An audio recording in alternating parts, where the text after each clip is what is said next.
asking that question from the military and the DND, bakit pinayagan at hindi ako nabibigyan pa rin ng tamang sagot up to now? Why? Yeah. Ba't nyo inaalaw yon na we're talking about espionage here, right? This is our main topic here. Pero ba't natin pinayagan yung isang Chinese telecommunication company na magkaroon ng tower sa loob mismo ng Camp Aguinaldo? DND nabigyan din ng mga computers eh. Again, di mo alam ano. So lahat na tatanong ko, hindi nyo alam. So ba't pa tayo nag-uusap dito? Ba't pa kayo nandito kung hindi nyo masagot lahat ng mga tanong namin? And these are important questions that needs to be answered. But you always say, kanina pa, na hindi ko alam. Eh, wag na lang sana kayo pumunta rito.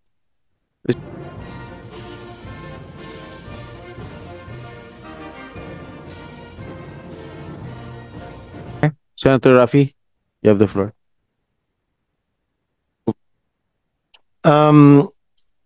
Itong tanong ko, ilang beses ko na naitanong to sa previous hearings. This is directed to our military sa AFP. Bakit pinayagan na magkaroon ng tower ang isang Chinese telecommunication company sa loob mismo ng Camp Aguinaldo? Hindi nyo ba nabit ito? Why was it allowed? And I've been asking this question time and time again, but nobody can give me the correct answer that people are expecting from you guys in the military. Kasi tower to yung telecommunication tower.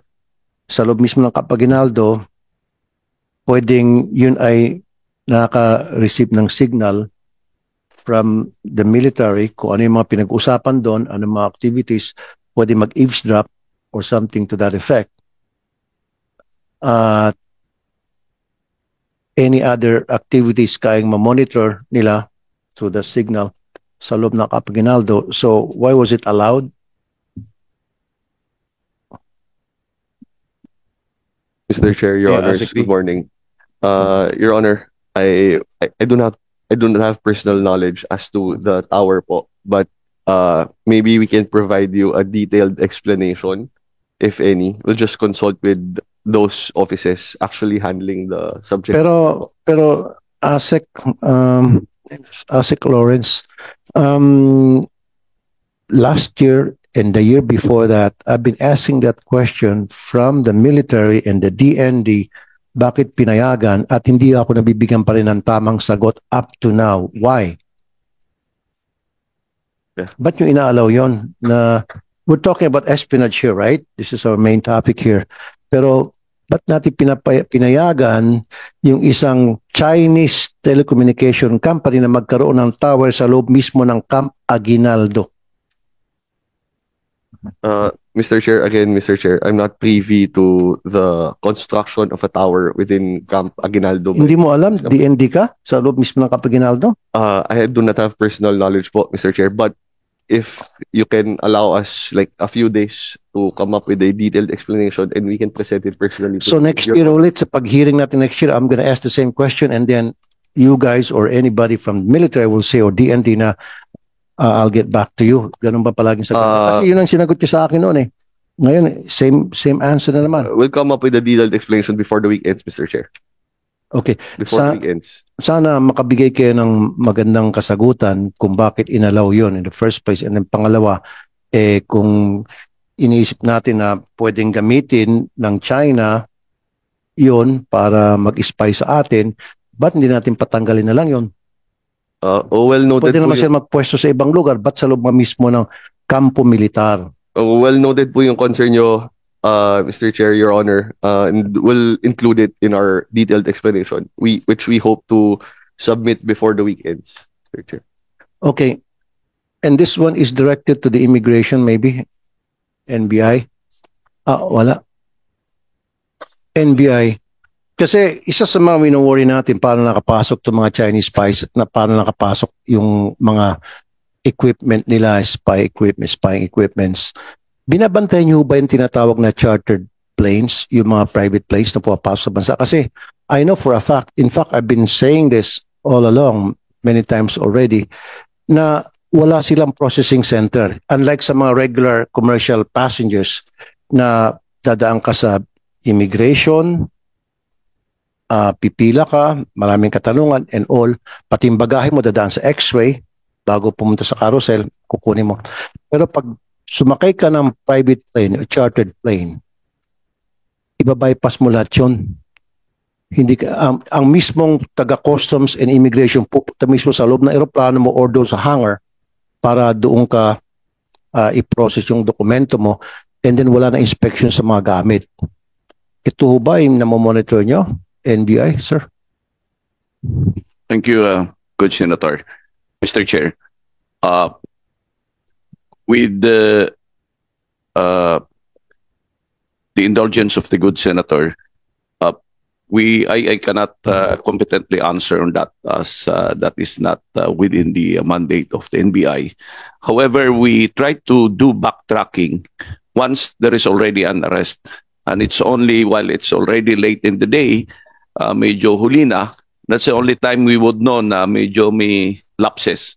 But again, it's not within the competence of the NBI, Your Honors, Mr. Chair. Thank you. So maybe yung NICA, National Intelligence Coordinating Agency, are you guys monitoring itong, minomonitor nyo ba yung lahat ng mga chartered plane coming from China or any other countries for that matter, na lahat ng pumapasok dito, monitor sila? Kasi, again, sinabi ko na kanina, hindi na sila pumipila sa immigration.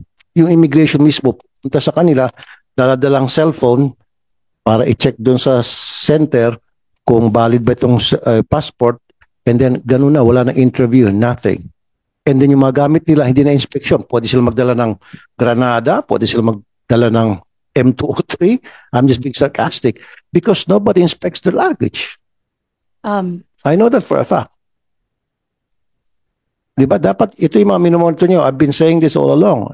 Sabi sa, nangako sa akin si RSA, kasi silang nagmamalis nga sa NAIA na maglalagay sila ng isang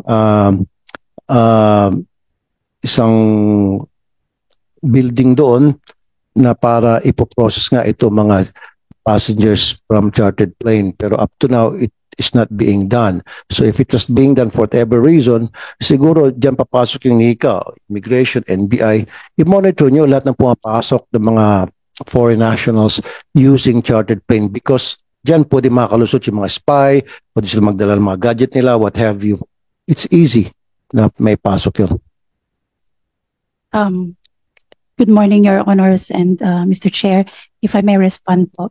Mr. Chair, with respect to the activities of the NICA po, we continue to coordinate with the different government agencies with regard to collecting information on this. But however, Mr. Chair, we do not have jurisdiction with regard to inspecting chartered planes.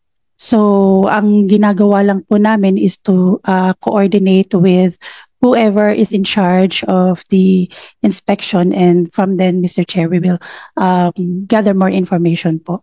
Okay. Wala po kasi kaming Sige. Any representative from CAAP? Wala. Okay. Sige, isa na lang. Okay, Nika, para mapakinabangan ko, Nika. Mr. Chair, 2 questions na lamang. Andito na lang, Nika. Namumonitor niyo ba itong Confucius Institute of the Philippines? Mr. Chair, yes, Mr. Chair, and with the indulgence of the good Senator, can we submit our report na lang po on the matter? Why not say it now? You want executive session for this? Yes, sir. We would request for an executive session. Pero minomonitor nyo. We do, Kasi Mr. pwede Chair. magamit ito eh. We do, Mr. Chair. I'm sorry, we do, the good Senator, sir. And then minomonitor nyo ba yung mga blogger, influencer sa social media na ginagamit ng China para siraan yung Pilipinas, para influence yung pag-iisip ng mga Pilipino at papabor sa China at magagalit sa gobyerno natin? You guys are monitoring them? Marami sa kanila sa TikTok, marami sa kanila sa Facebook. Yes, Your Honor. We also have monitoring on this vloggers and those who post comments that is not in the interest of the Philippines, and we can also discuss that in an executive session, Mr. Chair. Thank you, Mr. Chair. Senator Rafi, Senator Risa. Thank you, Mr. Chair. Sige, in a way may flow. Follow up ito sa mga ilang naitanong din ni Sen. Rafi tungkol sa foreign information at disinformation operations. So the proposed bills, kina Senator Ping, Chairman at dalawa pa, punish both interference and acts of disloyalty. Acts intended to influence the political or governmental process, affect the exercise of democratic or political rights or duties in the Philippines, support the intelligence activities of a foreign principal, or prejudice the national security of the Philippines. Unang tanong ko po, masusug po ba yan yung concerted, organized at well-funded influence na disinformation campaign na tinatarget nga yung ating mga kababayan? Yung mga fake accounts na, halimbawa, kunyari tungkol sila sa local news o showbiz, tas bigla na lang may propaganda laban sa Philippine position sa West Philippine Sea. Masusug po ba natin yan? Could I also ask, is it the NICA, Mr. Chair, who could properly address this Are you first? competent to answer that question? I can give my personal opinion on the matter, Alright. sir. Or ma'am, with all due respect, Attorney Rowena, maybe before the personal opinions, which the committee values po of our resource persons, is the National Security Council, for example, prepared to give an assessment kung kaya po nating sugpuin itong mga malign influence operations by foreign actors and entities on our citizens? Mr. Chair. Honorable Senator, I will coordinate with our operations unit as to the inquiry and get back with a official position paper. Thank you, Mr. Chair. What about the DICT po before I get back to Attorney Acutili? Andito po ba yung DICT? Yes, ma'am. So may kakayahan po ba na tayo na harangin tapos mag-push back sa ganitong mga foreign and malign influence operations? Good morning, Mr. Chair and Madam Senator. Actually, at the DICT, there are already moves pertaining to the other crimes, for example, or with regards to disinformation, for example, for OSAIC activities, stuff like that. But we really need to coordinate also with our national security agencies and the local law enforcement in order to really identify, because we need also information in terms of monitoring these actors, especially those that are propagating deepfake activities which are not easily detected in the cyberspace, a legitimate cyberspace, but they really go underground. So if there is a concerted effort in the government, similarly to what we're doing or to what our secretary has already started to do in coordinating with the different social media entities, then I think we can also start doing that with these kinds of actors. Thank you. Salamat, Attorney. Director. Yes, sorry. Salamat po, Director. And sa tingin niyo po ba yung mga bills na fina-finalize na po namin ngayong talakayin already give us the tools in the direction you are indicating? Thank you, ma'am. Because I was initially only informed to attend, it's the first time to attend it. We're evaluating the bills. Of course, we know that this is to update the current bills that are really over for here a long time, you know.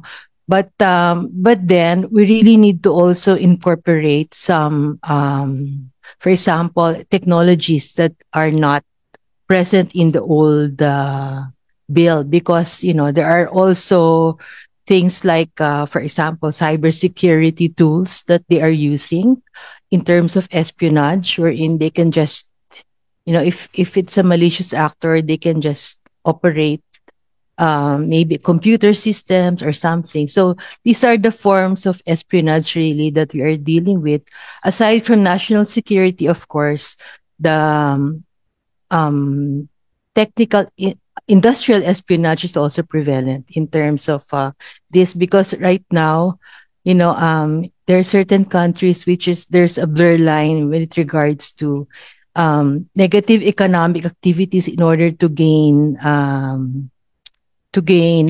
more stature or more development in terms of technology, and they use state actors in order to obtain this. So I think we can incorporate that and put that in a position paper which we can submit later on. Thank you, ma'am. Please do, ma'am. That would be very helpful. At pati yung huling binanggit nyo tungkol sa technical industrial espionage, I think kaugnay po yan nung pinag-usapan natin kanina, yung economic infiltration.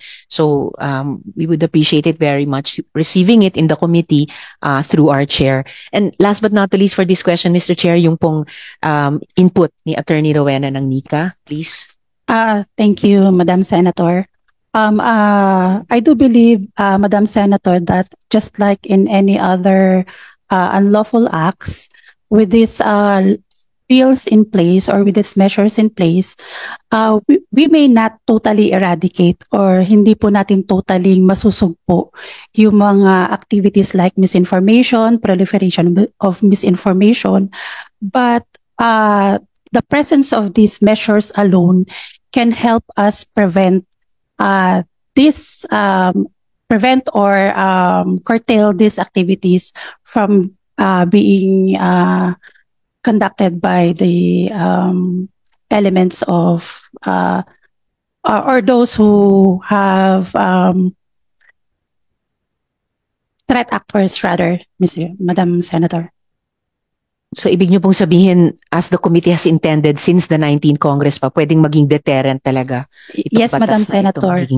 Although hindi ho natin siya totally, kagaya po ng iba pang common crimes that we cannot totally eradicate these acts, magiging deterrent po ito para po yung mga may intention to commit this kind of acts, hindi ho nila ma-perpetrate yung kanilang gustong gawin against the government or the Philippines, Madam Senator. Salamat, Attorney. Salamat, Mr. Chair. Lastly, about yung foreign intervention saka disinformation operations. Kanina pa po, Mr. Chair, na-appreciate ko yung mga paalala ni Senator Ping sa atin about yung what are the limits on the definition of tactical interrogation, yung clarification na if mere possession is not yet an element of a crime dito sa bills na pinag-uusapan, hindi ibig sabihin na hindi nasusundin yung mga alituntunin natin about evidence. So in the same spirit, may safeguards sa tingin po ba ng resource persons natin, Mr. Chair, may safeguards ba ang bill natin, mga bill, para hindi naman magamit o maabuso ang mga ito tungo sa pagkitil ng dissent, diskurso at saka kritisismo sa loob at sa labas ng gobyerno? Would maybe DOJ have an opinion on that? Thank you, Mr. Chair. And, before that, I would like to acknowledge the presence of Senator Big Subir. Please proceed. Yes, thank you, Mr. Chair. And with respect to the question of Senator Veras, yes, we do need to have some safeguards in our bill. And that's why, as I stated a while ago, Mr. Chair, when we define our crimes, especially foreign interference, we need to be very precise in our definition to avoid arbitrary application of the law, because it might, if it's a very broad definition, Mr. Chair, it might impair or violate some of the constitutional rights of our citizens, Mr. Chair. This is the same problem that we had when we examined before the Anti-Terrorism Act, because of the broadness of the term, for example, Mr. Chair. So that can also be a problem with respect to the crime of foreign interference. And because this can include economic infiltration, it can include disinformation, etc. So kailangan lang po i-tweak natin itong provision natin on foreign interference so that we have a precise definition of the crime with very clear elements, Mr. Chair. And of course, with respect to the other provisions, kailangan ng mga court order, etc. If you wiretap, etc. So may mga safeguards naman po in place with respect to this bill. Salamat, ma'am, at salamat, Mr. Chair. And in fact, speaking of wiretapping, I appreciate na sa 4 na bills na tinatalakay natin, yung kay Senator Ping, in fact, requires the higher, na the order must come from the Court of Appeal. So, na-appreciate ko po yun, even just at this point in time. And last question ko po, Mr. Chair, on yun pa rin, Philippine defenses laban sa cyber espionage at warfare. Isa sa banta na dapat nating masinsinang tutukan ay yung banta nga nitong cyber espionage mula sa ibang bansa o state-sponsored groups.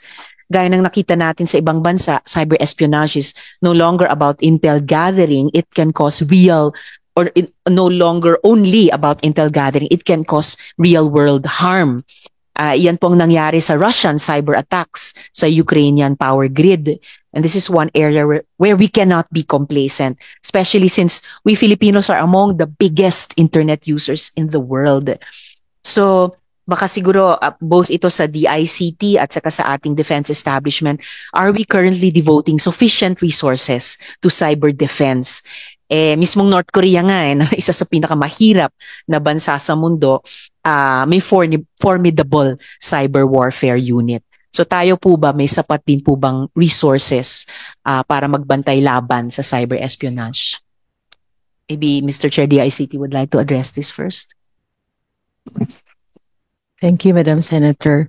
Well, it's in terms of cyber resources, of course, much as we would want to implement more cyber efforts, but government is not really not at par yet with other countries in terms of the financial capability to address the cyber requirements. In fact, the ICT is endeavoring to pass a cybersecurity bill, and hopefully that will really upgrade our cyber capability. And the recent laws, especially the recently enacted law of the Konektadong Pinoy Bill, they have some provisions there in addressing the cybersecurity of our internet service providers or the data transmission industry players. So that will boost on the policy side. But really on the implementation side, we would really need to upgrade a lot of the capabilities, especially of government agencies, to be more cyber capable in addressing this. And also with that is the information, more information or education to our citizenry in terms of cyber knowledge. Like, for example, scamming is very prevalent, and then if they don't know that the links that they are being sent in the text that they are receiving may have some malicious actors or maybe bots or something that can link them to more scamming, get more information, stuff like that. So there's really need to be more efforts in the government, and the DICT is really trying to do that based on the recent policies. And of course, the budget is coming up already, and we try to propose more programs that will address the cyber side. Thank you, Madam Chair. Salamat, Mr. Chair. Please do that, ma'am. And na-appreciate ko po sa tanong nyo, at sa sagot ninyo, lumalabas po talaga na may overlaps talaga sa ganito yung operations ng mga parang crimes in the civilian or the economic sphere at crimes din dito against the government itself or sa defense and security space. So similar capacities ginagamit ng mga malign, including external actors, tapos nagagamit sa iba't ibang larangan. Siguro, Chair, bago sagutin itong tanong nung defense establishment natin, idagdag ko na yung isang follow-up sa tanong ni Sen. Rafi kanina kasi tungkol din sa gobyerno, na bukod sa nagde-devote na po ba tayo ng sufficient resources para sa cyber defense, are we taking active steps to secure our vital civilian and military institutions and protect them from cyber espionage. Whether yung mga particular tulad ng towers sa loob mismo ng ating sariling mga military camps, or yung mga military institutions natin. Pati nga mga government personnel natin ay nasa cyberbully. Look at PCG spokesman Tariela. Cyberbully siya ng China at ng mga trolls dito sa Pilipinas. So, any comment on our current resources and steps to push back against yung ganitong mga violations, whether from National Security Council or, yes sir, ASEC from here, Mr. Chair. Mr. Chair, Your Honor, magandang umaga po ulit. As for the first question po, yung sa tanong niyo po regarding sa cyber defense, well, cyber defense is a priority thrust po of the DND and AFP.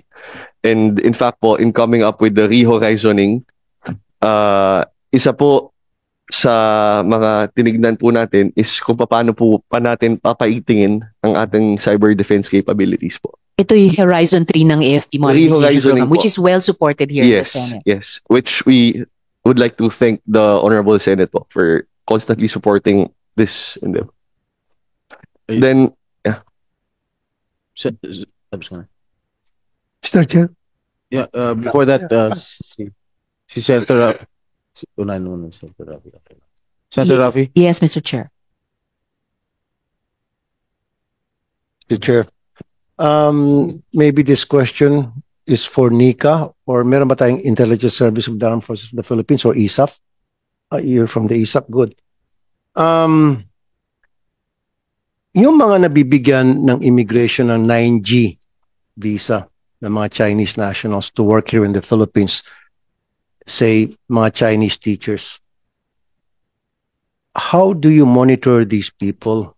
Kasi may batas sa China, yung tinatawag nilang Chinese espionage law, na bilang Chinese citizen, obligado ka sa batas nila na mag-espiya para sa bansa nila.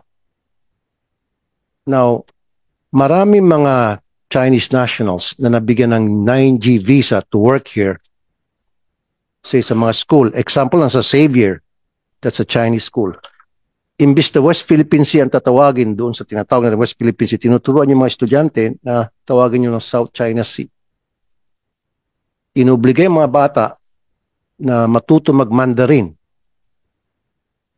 That is something na pag-influence sa mga bata. But anyway, balik tayo dun sa nabibigyan ng 9G visa. Is there anybody?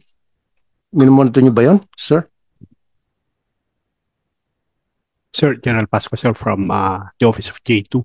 Sir, currently I am not fully aware of the 9G visas as to the elements and other, but I will research on that, sir, and will be part of our submission, sir, to the... So from now on, dapat meron kayong coordination sa Bureau of Immigration. Lahat ng mga, hindi ko nila lahat. Each and every Chinese nationals that were given 9G visa to work here, dapat meron kayong monitoring system. Dahil again, like I said, may batas sa China na inuobliga lahat ng Chinese citizen na mag-espiya para sa bansa nila. Yes, sir. Batas nila yon. We will include that in our monitoring, sir. Okay. My second question is, during the previous administration, nag-donate ang China ng maraming computers by the hundreds or even thousands. And ang balita ko, pati AFP ata nabigyan ng computer na made in China dahil China dun, or PNP. Ano nangyari sa mga computer na yun? Hanggang ngayon ba, in possession pa rin kayo sa mga computer na yun? PNP or?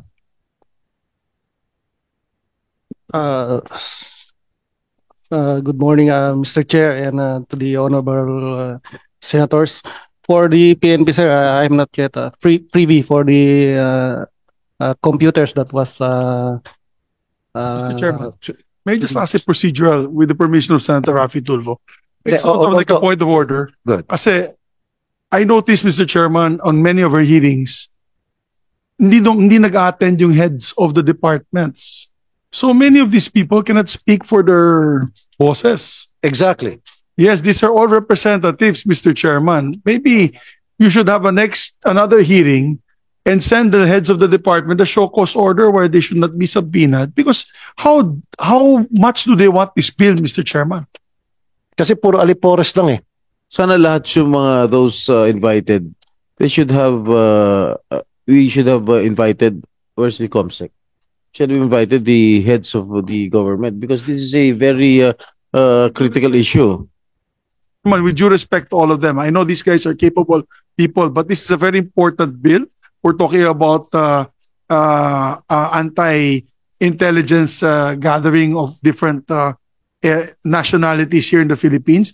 I think this is a very important measure. It needs the heads of agencies here to brief us. With due respect to everyone here. May continue. Yung DND na bigyan din eh ng mga computers eh. Again, di mo alam ano. So lahat na tatanong ko, hindi nyo alam. So ba't pa tayo nag-uusap dito? Ba't pa kayo nandito kung hindi nyo masagot lahat ng mga tanong namin? And these are important questions that needs to be answered. But you always say, kanina pa, na hindi ko alam. Eh, wag na lang sana kayo pumunta rito. Again, importante sa akin to eh. Alam ko yung DND at PNP na bigyan ng mga computer donated by China.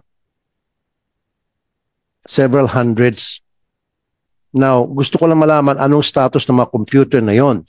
Kasi ang alam naman siguro natin, hindi naman ako techie, hindi naman ako IT, pero yung isang computer system, pwedeng lagyan ng virus yan na later on, remote control, yung virus na yon, pwedeng pagaganahin at any given time kung sino ang nagplanta ng virus na yon sa computer na yon. So what happens kung yun ay yung isa sa mga computer na may virus na ibigay sa DND? Well, may binigay sa DND pero nagkataon na ilan doon ay hawak-hawak ng DND and it so happen yung mga computer na hawak pa ng mga chief of staff ninyo. Hawak ng mga lieutenant general ninyo. You don't know? Are you not aware of these computers that were donated by China?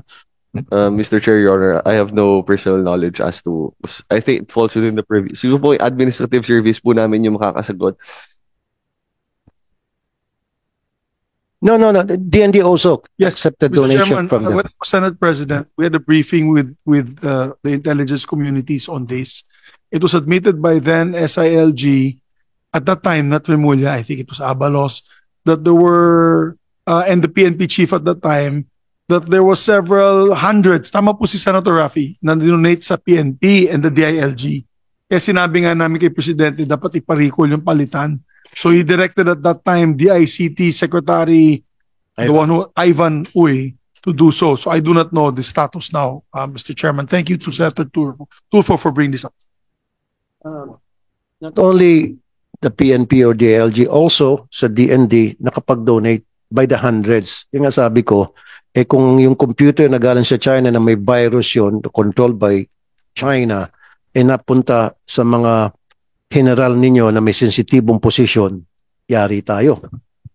Mr. Chair, Your Honor, we will include po, we'll check on it po. Then we will include po a status update in our submission po. Can you give us a report within a week to all agencies concerned, DND, the PNP, and who else? NBI? Nakatanggap din kaya ng...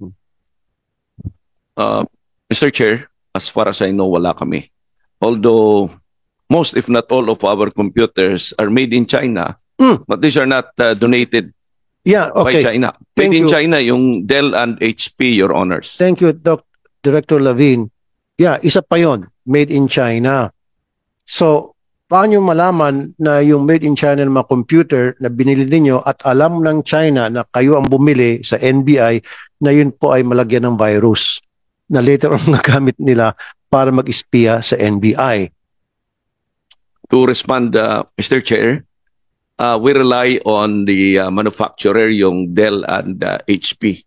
But you said meron kayong mga computers made in China. Mostly, Your Honors, kasi most of our consumer products now or goods are made in China. Oh, but there are computers that are made in Europe, made in US, or any other countries for that matter. But But made in China, hindi ko sinasabi lahat ng mga produkto galing sa China ay masasama o yan ay magagamit for espionage. But what I'm saying is we have to be very careful. Dapat meron kayong ginagawang screening or vetting to ensure na yung mga computer na ginagamit ninyo dyan sa NBI na made in China ay talagang nasara ninyo, nasiguro ninyo na walang virus na itanim dyan para gamitin pag-espionage sa NBI.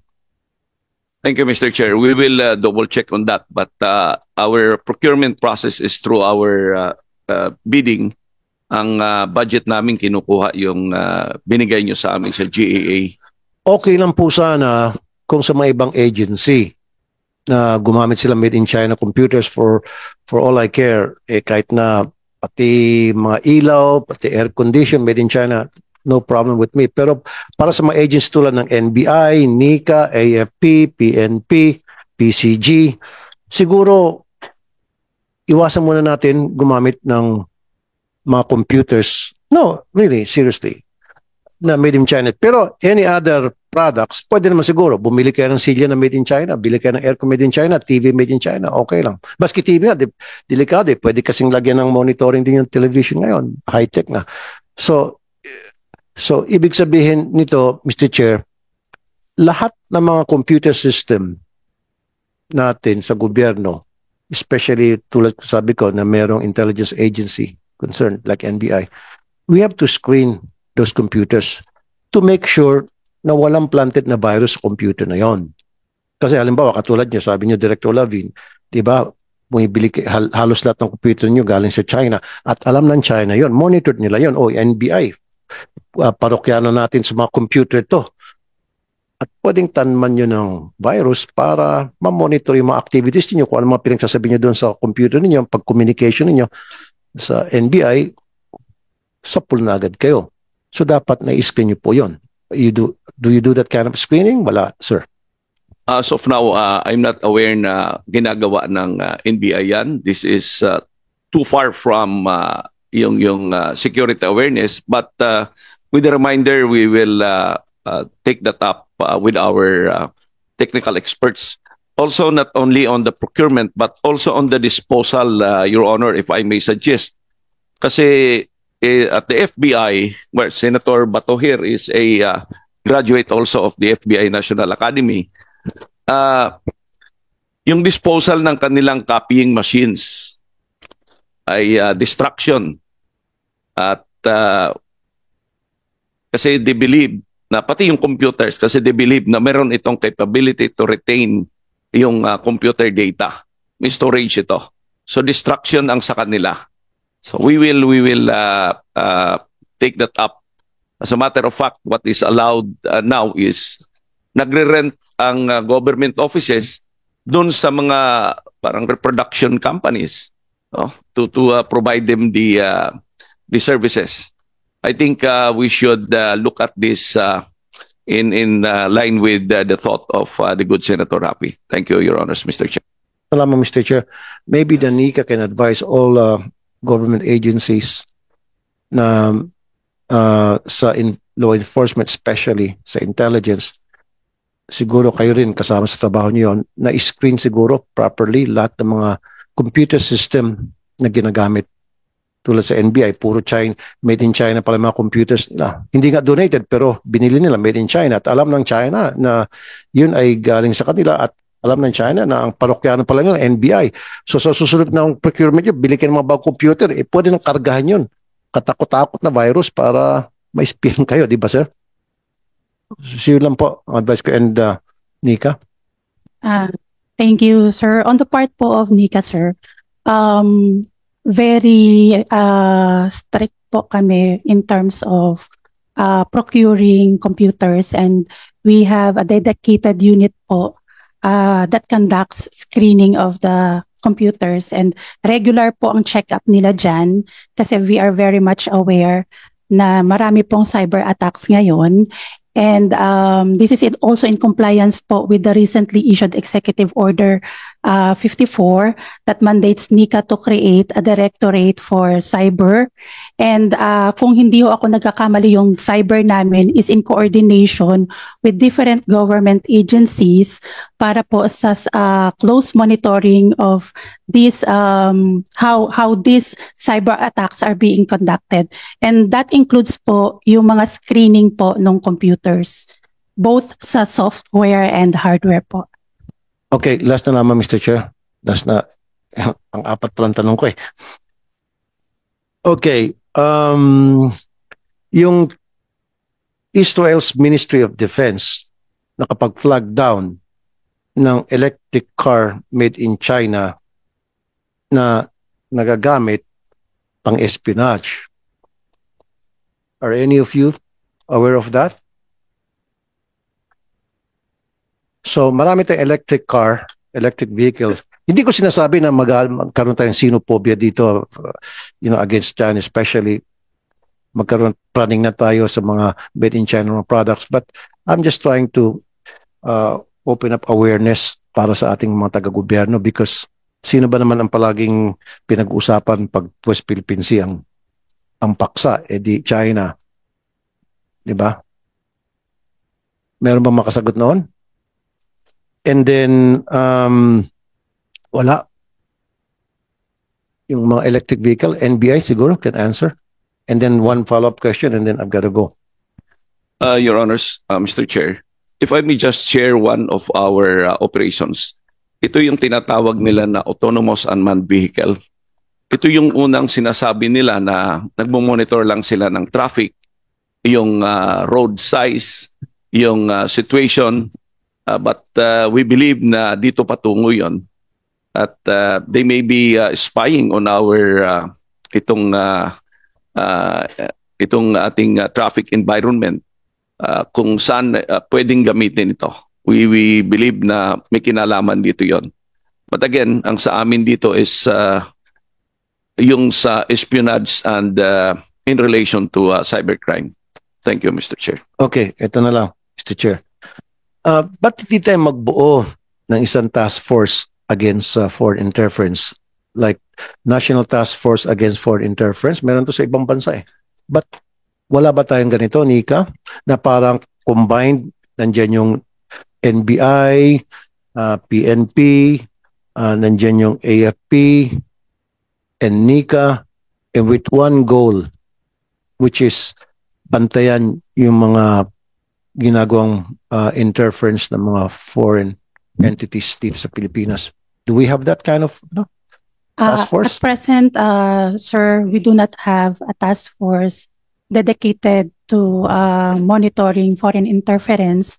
But during in the past Congress po, in the 19th Congress, there was a bill filed by the former Senator Tolentino, proposing for the creation of an interagency task force which would focus on foreign interference, Mr. Chair. Okay, so it needs legislation at yung bill na yon hindi nakapasa. Hindi po siya nakatawid sa 20th Congress. Noong 19th Congress po, meron pong na-file si former Senator Tolentino proposing po for the creation of a council which would particularly focus on foreign interference, Mr. Chair. Thank you, Mr. Chair. Thank you very much. Thank you. Thank you, Senator Rafi. Senator Migs. Yeah, thank you, Chairman. Just related to the query of Senator Tulfo earlier about the equipment. Yung sa PNP, Colonel, actually that was a very well-documented turnover. That was in 2020, 2021, bago mag-election. That was during the pandemic.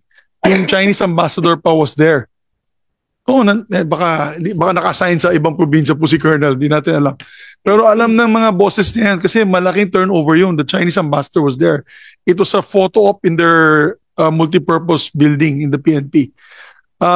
So I recall that we had several discussions at that time with the head of NICA, together with the AFP intelligence group, counterintelligence group, and the SILG, that they were going to replace all those computers. Now, hindi ko alam kung na-replace po yan. That's why we need to ask the head of the PNP. We have a new head of the PNP now, and the SILG about that. Kasi that really is a national security concern. Mr. Chairman, alam po ng mga kasama natin dito, ang labanan na yon ay it's already modern technology. You don't even need boots on the ground for the counterintelligence or the intelligence operatives of China or whatever country for that matter. All they need is access to your computer. They can open the cameras in your phone, laptops nyo. They can tap into our CCTV equipment. So, yung ginagawa nga dati na binabantayan ng isang team ng supposedly intelligence forces of China dun sa Palawan, sa naval base ninyo, paglabas at pagpasok ng barko, they have actual real-time information. May tao sila dun. All they need to do now is just to put a CCTV looking very, I'd say, safe and not alarming at all kasi every building has a CCTV. Focus on the entry and exit of the ships, our ships on that naval base. Kaya napakalaga, Mr. Chairman. I'm just stressing this out as a not just I will not further push it as a point of order, but maybe in the next meeting, since this is the organizational meeting of the National Defense Committee, with due respect to the gentlemen and ladies here, magdala po kayo ng high-level delegates, if not the head of agency, because this is a very, very important topic, which is counterintelligence. For example, Secretary Gibo Teodoro should be here. And by the way, he's a graduate of Xavier University. So he could have answered Senator Tulfo's query about why learning Mandarin and all that. No? Di naman siguro spicy Secretary Gibo Teodoro being a graduate of Xavier. I trust him 100%. No? And also sa AFP, yung ating Chief of Staff should be here. And the PNP as well, the Chief PNP should be here. And the SILG. Because the matters that we're discussing here is of national importance. If a executive session should be called for, then so be it. But we need to be guided when we're passing these bills. Kasi meron po kaming bills. Meron din po akong bill dito on anti-espionage, no? And other offenses. We're trying to amend a World War II era law. A 80-year-old law. We're trying to amend that law. So you have to help us, ladies and gentlemen. Let your bosses know that this is a very, very important bill and topic that we're going to discuss. I think you'll get more support in the Senate when it comes to anti-espionage, Mr. Chairman. That's a statement that I want to make lang now. And of course, we will follow up on the issue on the donated Chinese computers. And a reminder that we just amended the procurement law. Under the procurement law, we placed there the conditions for negotiated bidding, particularly to the armed forces and armed services of our nation's troops, no? Our nation's strength. For example, PCG, DND, AFP, PNP, NICA, and other agencies involved in law enforcement can now do negotiated bidding to avoid particularly certain brands like yung Huawei. Kasi dati, the cheapest is the best under the old procurement law. So, syempre, pinakamura yung China-made na mura. Hindi natin alam yung software doon. Hindi natin maano. Right now, under the law, we put that amendment. So, please review that. Ask your different finance departments to review that. And you can actually do a negotiated bid when it comes to national security matters. Am I correct, ma'am? No? Attorneys nodding her head. Kasi linagay talaga namin yan, particularly for anti-espionage, to clean up our systems. And we should invite also, Your Honor, the DICT, because the DICT is the lead role, plays the lead role here when it comes to anti-espionage, particularly on anti-cybercrime, Mr. Chairman. So I hope in the next hearing, we can send letters to them. I think what we should do is send already a show cause letter why they will not be subpoenaed in the next hearing, Mr. Chairman. Okay, thank you, Senator. A nicely written show cause order letter. ASEC, one question. Are you aware of the donation from the government of China during the last administration, 1 billion worth of engineering and military equipments? I'm not personally aware, Your Honor. 1 billion worth of donation galing sa China, hindi nyo alam. Kung Mr. Chair, 1 billion kasama na yung mga baril at saka bala.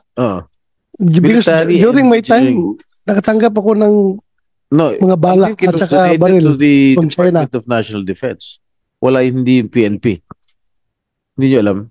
During the last administration, it was donated February of 2025. 2022. I'm sorry, 2022. So, panahon pa ni President Duterte. Hindi nyo alam? Naka na ngayon. Ito, nakalagay, 1 billion worth of military DND gets 1 billion worth of military engineering equipment from China. It was received worth of military equipment from for the rehabilitation of Marawi City and other humanitarian assistance and disaster response operations. The equipment was donated by the Ministry of National Defense of the People's Republic of China, according to Secretary Lorenzana. Hindi nyo alam? This donation is made of various rescue and relief equipment, drone systems, detectors, water purification vehicles, ambulances, fire trucks, X-ray machines, explosive ordnance disposal, robots, bomb disposal suits, transport vehicles, backhoes, dump trucks, forklifts, and earth movers. Hindi, tatanungin ko na sana kung napapakinabangan nyo ba ito sa DND or... Your Honor, we'll check po. We'll check. So check on it po. Okay.